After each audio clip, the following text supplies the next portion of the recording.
Hey guys, what's shaking? So a few weeks ago I was at Toronto Revel.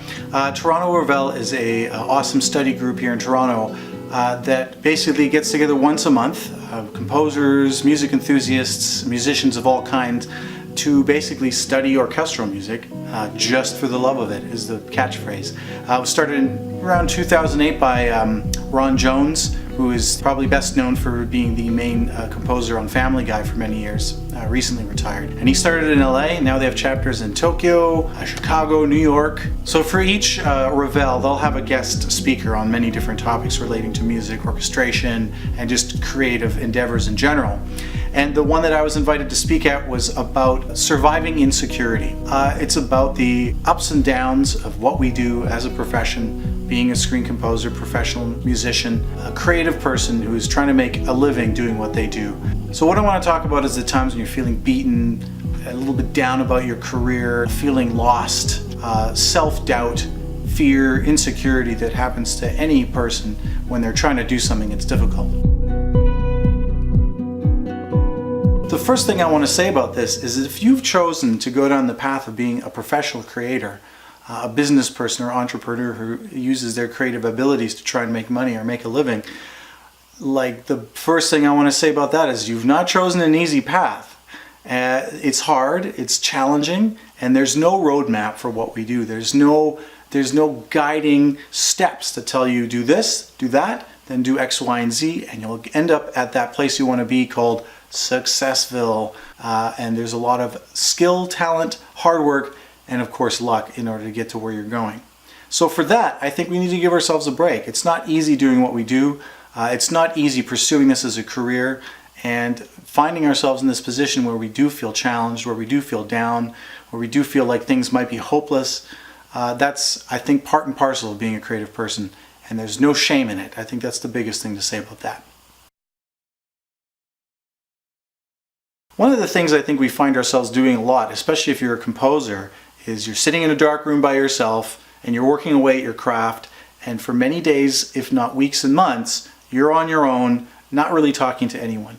Maybe you've got your spouse, your girlfriend, your significant other, or maybe a roommate or a friend or something that you can contact, but they're not going to understand you in the same way that someone else that's going through the same things is going to understand you. So what you want to do is build a network of people that you can rely on, that you trust, that you can be really honest with, and that will support you, give you tough love if you need it, help you sort of work through your problems and brainstorm positive solutions for your situation.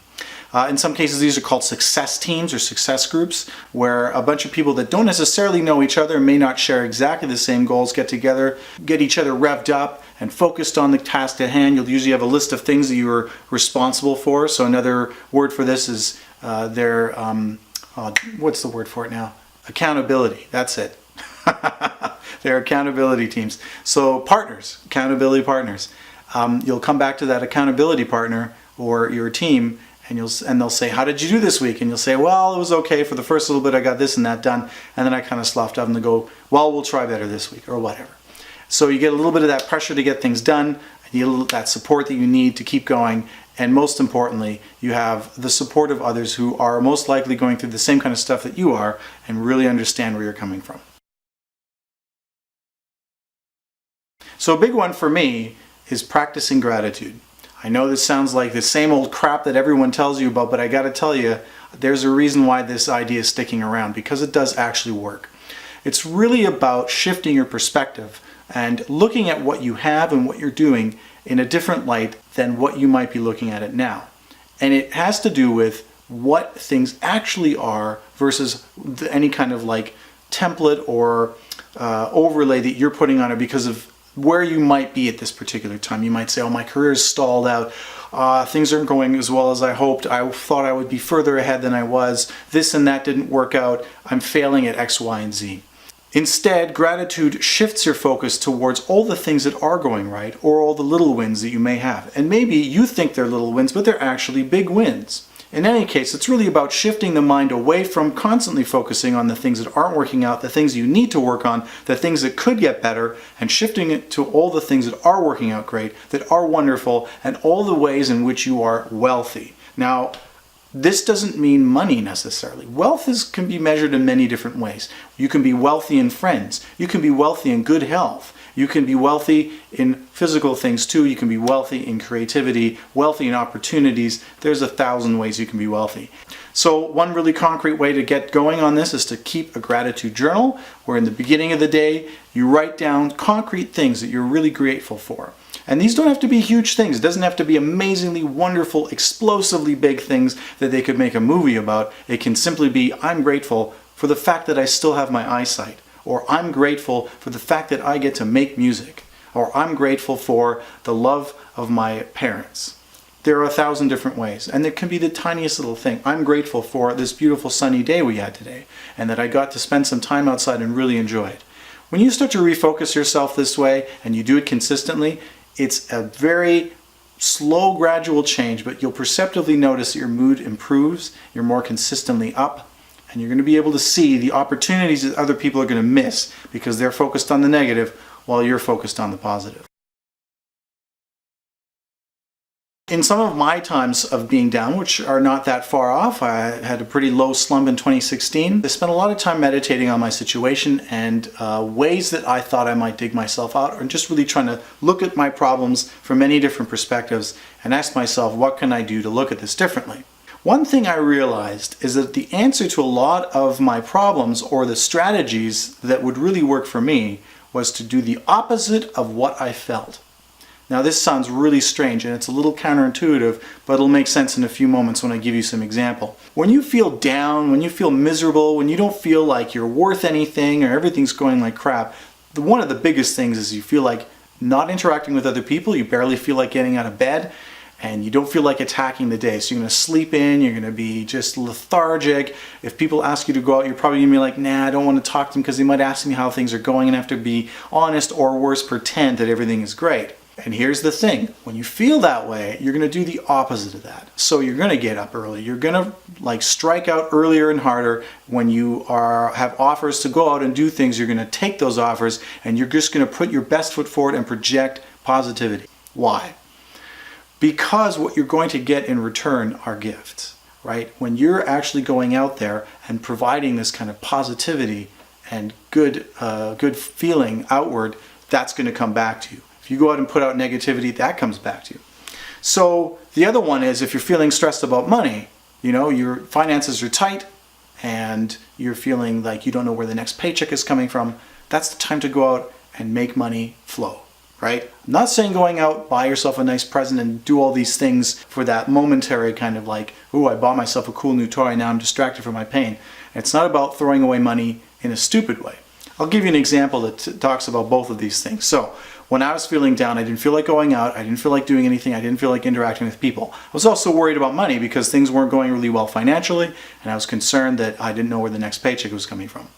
So I decided in both those instances, do the opposite. So I started to set up meetings with all these different people whom I both enjoyed spending time with, who I felt were very positive influences in my life, and who I wanted to say thanks to for whatever interaction that I had with them recently. Some of them are music, entertainment business people, some of them were just friends, some of them were acquaintances and colleagues. What I found each time going out was I would go out, buy them coffee, buy them lunch, spend money that I was concerned about, and also go out and be around people that I felt concerned about being around because I wasn't in the greatest of spirits. And all that happened was I was just showered with positivity. My spirits were lifted just by being around these people. And for me to give them things, I felt that instant return, even if it was just for fun. And there was no idea for me going out and doing these things and going, oh, I'll get something back. I really just wanted to go out and show my gratitude for these people in my life. And what I got back, not only just in terms of their gratitude, their good times, their good vibes, and that great feeling of having done something nice with someone, there was actual contracts, money, and real returns on my investment instantly. I was absolutely shocked. Like, I tell you no lie, this isn't some sort of like, I'm being cynical about this. I'm going, oh, the way to generate money is to spend money in some kind of business way. No, it really was a genuine thing, and I was amazed because it turns out this is the way the world really works. You're not going to get this kind of return on 100%, but why not just give it a shot? And the worst thing that happens is you're going to feel better about yourself and you're going to have your spirits lifted. that would be what I'd call the soft love. Now on to the hard love portion of this talk. What I felt when I really looked at the kinds of ways that I was feeling when I was in that position, I realized that what I was actually doing was really getting into my own crap. I was being indulgent. I was letting the things that really bugged me personally and the ways that I was feeling about my own life really get to me. And I was putting a certain kind of shade on this whole thing that was my own perception. So in the end, I realized this is really ego and it's self-entitlement. I'm thinking I need to be so much further ahead. I'm thinking I deserve all these things and I haven't gotten them. Why do I think that way? Why am I deserving of all these things? Why should all these things naturally happen to me? And what I realized in pulling back is that when you look at the rest of the world, when you look at how other people live and what they have or don't have compared to you, you'll see pretty quickly that either there's a lot of people just like you that are struggling, or there's a lot of people, even more, that have it way worse than you, and you have no business complaining. You're probably in a much better state than most of the world and most people if you even have the opportunity to go after a creative gig as a living. That is a blessing and a gift on its own, if you just have that opportunity. So let's all get over ourselves a little bit, right? But the other thing you want to do is find those stories, right? Look for those places where people like yourselves are telling the stories about how they struggled and the challenges they overcame and the times when they were feeling down. Because if you find those stories and you take those in, that's going to make you feel like you really have a footing in the world. It's going to give you a bit of an anchor, and you'll go, my God, I'm not the only one. There are other people who experience this too. It's not a singular thing, and this is just part of the journey. It's normal to feel this way. It's normal to feel like there's challenge and things in your way and obstacles you have to overcome in order to get to the place where you want to go. That's really important. Speaking of obstacles in your way, I think what we should all practice is a sort of welcoming of challenge, a welcoming of hardship, because no learning, no growth, anything that is going to make you improve or a better person, a better composer, a better entrepreneur, or level you up is going to come without some form of pain, some form of struggle, or some challenge and hardship. You just don't get it. Muscle is not built without you tearing that muscle and experiencing pain in order for that muscle to grow. That's just the way it is for all things. Something else I kind of realized was that while I was wishing at some points in my career that I was somewhere else than where I was, if someone had come along earlier in my journey and offered me these things and given me these opportunities, my skill set, my experience, my level was not there, and I would have probably failed and possibly ruined an opportunity and had a door shut in my face because of it. So in a way, you should feel blessed if you are where you are, because that's where you are and there's no changing that. And just think about it this way. While you're there, perhaps in obscurity or feeling like you're in obscurity, this is the time to do the good work and the hard work of improving yourself so that when you do get noticed, when that opportunity does come along, you're going to be ready for it.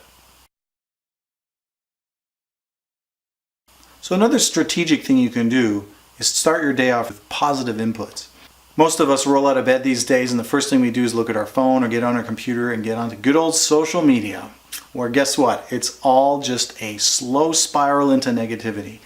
Even if all of the feeds are positive, sometimes that can make you feel bad as well, because you're just getting the positive stories and it's making you feel worse and worse about yourself and thinking about how everyone else has it better than you. So my little technique for that is just don't get on there. Don't go on social media. You know, really try and avoid it as much as possible. You might need to use it a little bit for your business and for marketing and promotions, but really think about how your mood is changed by that. If you're feeling consistent, like your mood just drops after those sessions, or you're not getting a real positive lift at the end, it might be time to cut down or cut it out entirely. So especially in the morning, when you get up and you're ready to face your day and you want to get into creative work, the best thing to do is to focus on positive inputs. So get rid of the social media and get into something great like an amazing book. It can be fiction or nonfiction. I really prefer to read nonfiction books in the morning, things that are very motivating and inspiring, whatever that might be for you. Some other forms of that might be podcasts, channels that you watch with positive people who are doing cool things in the world and really get you inspired and juiced up.